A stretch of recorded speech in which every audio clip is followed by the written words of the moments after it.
যেই লোকটা হাসিনা থাকা অবস্থায় জাস্ট একটা রিকনসিলিয়েশনের কথা বলতেছিল, এই মনে করেন ১,৫০০-২,০০০ মরার পরেও সিরাজুল ইসলাম চৌধুরী তাকে হেড বানাইয়া দাঁড়াচ্ছে এই গণতান্ত্রিক কি জানি অধিকার মঞ্চ কি জানি এরকম একটা কমিটি, এরকম একটা জিনিস করছে। তো এইখানে আপনার নিশ্চয়ই মনে আছে যে আমরা কাইন্ড অফ একটা কনস্পিরেসির পার্ট ছিলাম, আমি এবং আপনি, যেখানে আমরা একটা মিটিং করতে চাচ্ছিলাম। আমার দিক থেকে যেটা ছিল এজেন্ডা, সেটা হচ্ছে যে বাংলাদেশের যে যতগুলো ইন্টেলেকচুয়াল পক্ষ আছে তাদেরকে যদি একটা জায়গায় আনা যায়, তারপরে মুখ দেখা দেখি করে না সেভাবে, হ্যাঁ একটা জায়গায় আনা গেলে তারপরে যদি এই ইন্টেলেকচুয়াল এটা এমন একটা ওয়েট তৈরি হবে যে এটা দিয়ে আমরা যদি বিএনপির লগে আলাপ করি বা জামাতের লগে আলাপ করি, মানে এই যে বড় যে স্টেকগুলো আছে এদের সাথে আলাপ করি, তাইলে আমরা এই সবাইকে নিয়ে তারপরে যদি আমরা আর্মির সাথে নেগোশিয়েট করি যে এইটা করতে হবে, তাইলে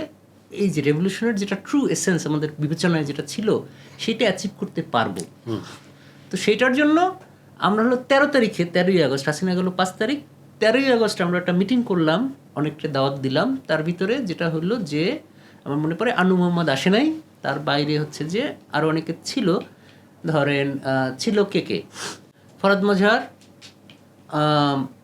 ডক্টর জাহেদ, ফিরোজ আহমেদ, মোহাম্মদ আজম, শহীদুল আলম আসছিল, শহীদুল আলম। এটা কাইন্ড অফ অ্যারেঞ্জও করছিল আসলে, শহীদুল আলম করে দিছিল, ভেনু দিছিল তারা। ফলে মানে ওইখানে রেহনুমা মানে ইয়ে ছিল, কিন্তু হাজির হয় নাই, কিন্তু সে ছিল এক অর্থে।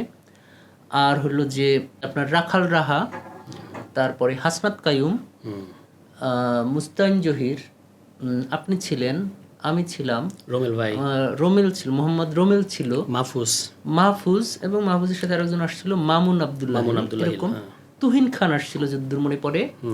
আর তার বাইরে সলিমুল্লাহ খান সে হচ্ছে কচি ভাইকে পাঠাইছিল। কিন্তু যাওয়ার পরে হচ্ছে যে আনু মোহাম্মদ আসে নাই।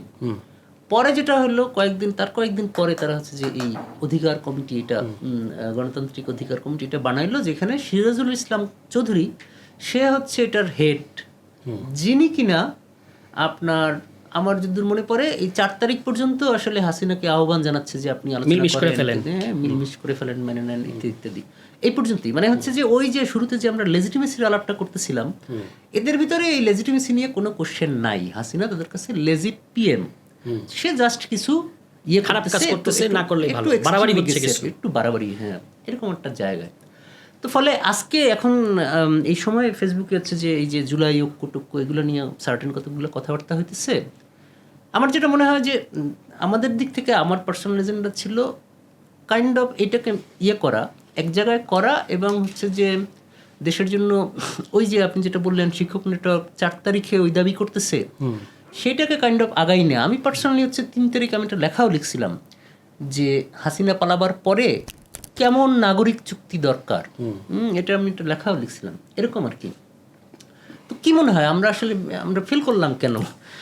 এটা খুব মজার স্মৃতি, সম্ভবত খুব বেশি চর্চা হয় নাই ঢাকা শহরে, আমরা সবাই চেপে গেছি বা আমাদের যার যার কাজে হয়ে মনোনিবেশ করছি, কিন্তু এটা ছিল সম্ভবত প্রথম ব্যর্থতার মানে আশাভঙ্গ আর কি। কারণ গণঅভ্যুত্থানের পরে আমরা যেভাবে মনে হয়েছিল যে বাংলাদেশ আমাদের এবং বিশেষত ঢাকা শহর তো আমাদের বটেই, এটা আমরা শেপ করতে পারবো, এইটা একটা ফিলিং আমাদের মধ্যে তৈরি হয়েছে, ফলে ঝাঁপায় পড়তে হবে ওইরকম একটা অ্যাটিটিউড ছিল। এবং এখন সবাই যেহেতু অংশ নিচ্ছে, যাদের কাছে আমরা যাচ্ছিলাম বা যাওয়ার কথা ভাবছি, সবাই যেহেতু অংশ নিচ্ছে, যে কোনো ভালো উদ্যোগে তো সবাই আসবে। আইসা যদি সে নেতৃত্ব নিতে চায় তাতে আমাদের কোনো নাই, আমরা কামলা খাটতে প্রস্তুত, এরকমই একটা মানসিকতা থেকে আমরা করছিলাম। আপনারও এক ধরনের চিন্তা ছিল, সেগুলো আপনি শেয়ার করছেন। আপনি যেটা 13 তারিখের কথা বলতেছেন, এর আগে তো আমাদের কিছু সিটিং ফিটিং আছে আপনার দরবারে, আরও কয়েক জায়গায় আমরা বসছি, সেটা সম্ভবত ঢাকা দক্ষিণ কি বলে, ঢাকা উদ্যান বলে, ওইদিকে আমি প্রথম তখন গেলাম আর কি। এইখানে তাহলে যেহেতু একটু আনলেন, আমি জাস্ট 2টা কথা বলে দিই। ওটা কত তারিখ আপনার মনে আছে? এটা হবে হচ্ছে ধরেন 13 তারিখের আগে, অবশ্যই 7-8 তারিখ মনে হয়, 2-3 দিন পরেই। হ্যাঁ 2-3 দিন পরেই।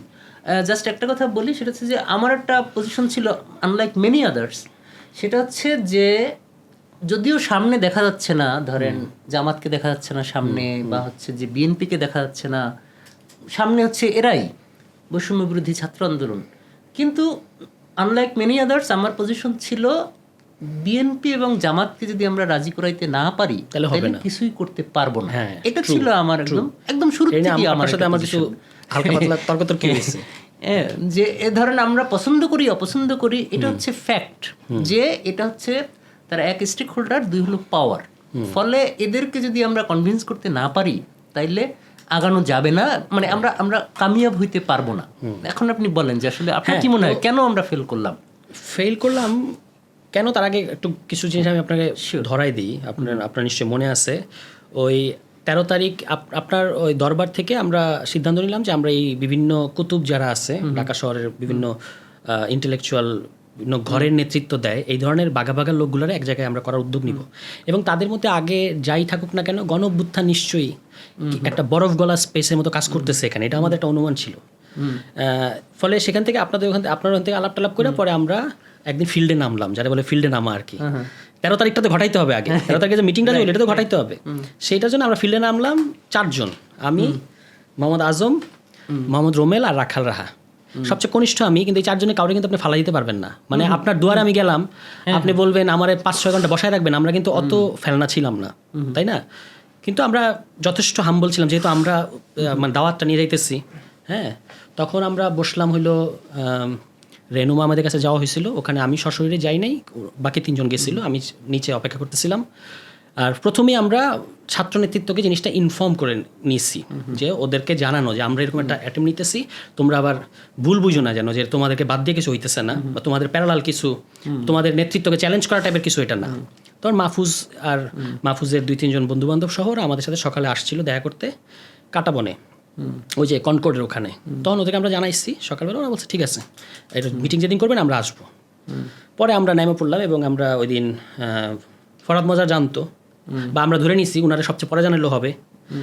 এর বাইরে ছিল সলিমুল্লাহ খান, আনু মোহাম্মদ, রোমেল ভাই জানা অসম্ভব। হ্যাঁ, তো মূলত কনভিন্স করতে হবে, আমরা ধরে নিছি সলিমুল্লাহ খান একটা ম্যাটার করে সে, তারপরে আপনার আনু মোহাম্মদ, রেহনুমা শহীদুল, আর হলো শিক্ষক নেটওয়ার্ক।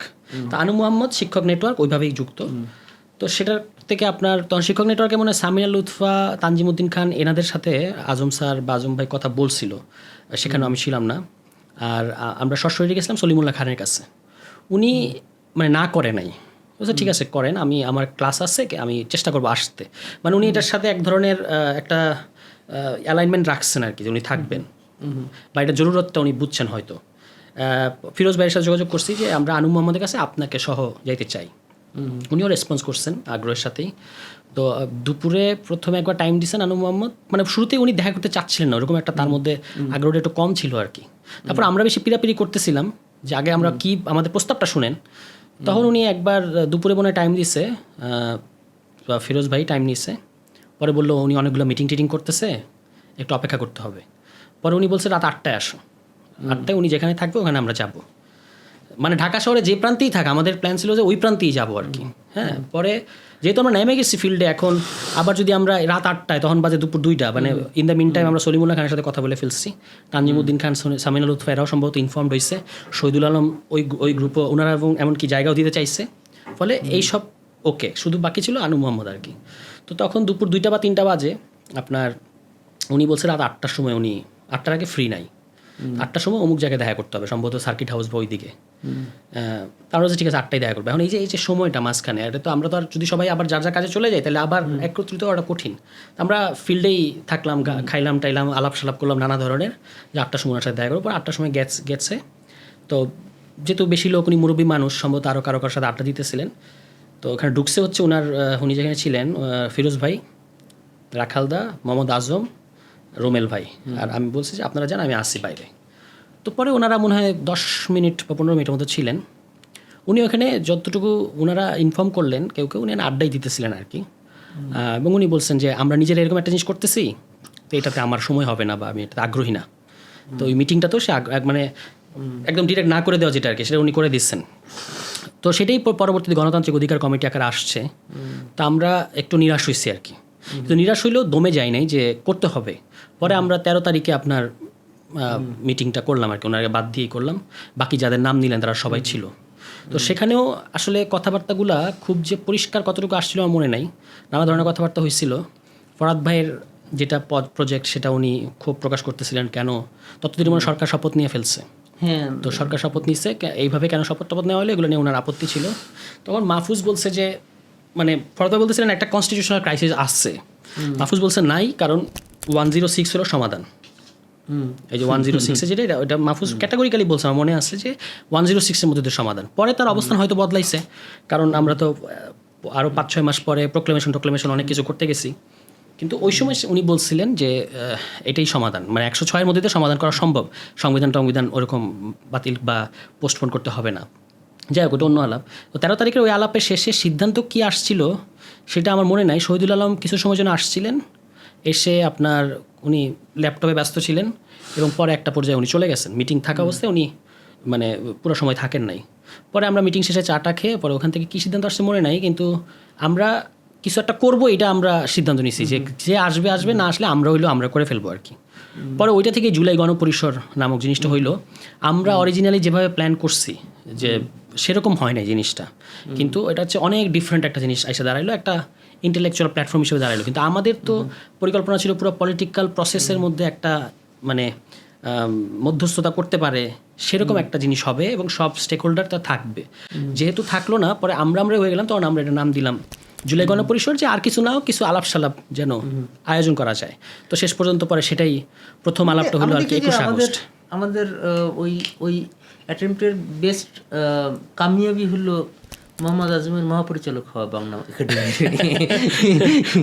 এটা হচ্ছে আমি আমাদের কামিয়াবি হিসেবে, মানে আসলে সেটা এমনিই হইতে পারে, বাট আমি হচ্ছে যে একটা সেলফ স্যাটিসফ্যাকশনের জায়গা থেকে এরকম ভাবি আর কি।